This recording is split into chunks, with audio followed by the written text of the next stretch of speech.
Hello everyone, आज हम जानेंगे what is EV bill under the GST. So दोस्तों, जब भी गुड्स की मूवमेंट होनी हो एंड आपकी कंसाइनमेंट्स की वैल्यू मोर देन 50,000 हो, तो उस केस में रजिस्टर्ड पर्सन्स की लाइबिलिटी बनती है कि वो ईवी बिल को जनरेट करें और गुड्स की मूवमेंट के साथ ही वो ईवी बिल उनके साथ ही जाता है और ये जीएसटी पोर्टल के थ्रू बनाया जाता है। और ऐसे दो केसेस है जहाँ पर कि ईवी बिल बनाना बहुत ही ज़रूरी है, भले ही आपकी कंसाइनमेंट की वैल्यू लेस देन क्या हो, 50,000 हो। पहला केस तो होता है कि जब भी आप transfer of goods by principal to his job worker को की जाती है, उस केस में ईवी बिल जनरेट करना मैंडेटरी होता है। एंड सेकेंड इज़ कि जब भी ट्रांसफ़र ऑफ हैंडीक्राफ्ट गुड्स जो होते हैं by a person who is exempted from registration under the GST, जिनको जीएसटी में रजिस्ट्रेशन लेने की ज़रूरत नहीं पड़ती है, बट फिर भी अगर वो इंटर स्टेट सप्लाई करते हैं हैंडीक्राफ्ट गुड्स की, तो उस केस में उनको ईवी बिल जनरेट करने की ज़रूरत पड़ती है। और इसके दोस्तों दो पार्ट होते हैं ईवी बिल की, पार्ट ए और पार्ट बी। पार्ट ए में क्या होता है, बेसिकली इसमें details of supplier and recipient की इसमें डाली जाती हैं, फिल की जाती है।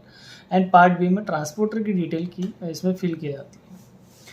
और अगर इसकी हम कैंसिलेशन की अगर हम बात करें तो दोस्तों, ईवी बिल को कैंसिल करना तो आसान है, बट इसको आप मॉडिफाई या एडिट नहीं कर सकते हो। और कैंसिल भी आप किस केस में कर सकते हो कि सपोज़ आपने ईवी बिल जनरेट तो कर दिया बट आपने ट्रांसपोर्ट ही नहीं करा, राइट। दूसरी चीज़, आपने ट्रांसपोर्ट की बट आपको ईवी बिल जो आपने जनरेट करी उसमें इन्फॉर्मेशन गलत डाली है, तो उस केस में आपको ईवी बिल को कैंसिल करके दोबारा ईवी बिल बनाना पड़ेगा।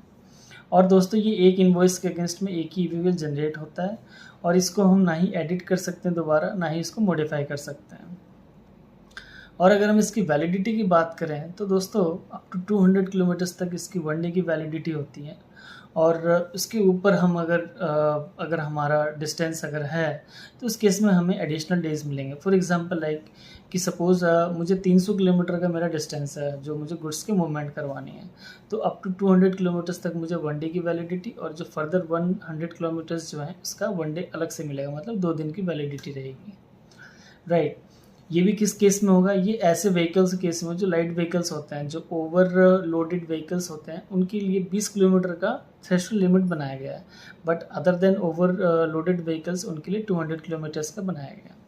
हालांकि जो जो ओवरलोडेड व्हीकल्स होते हैं उनको भी दैट इज़ 20 किलोमीटर तक 1 डे के लिए वैलिडिटी मिलती है, और उससे ऊपर फर्दर एडिशनल 1 डे की वैलिडिटी मिलती है।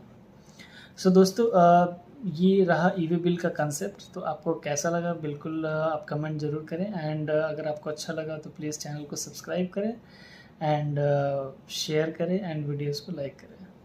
नमस्कार।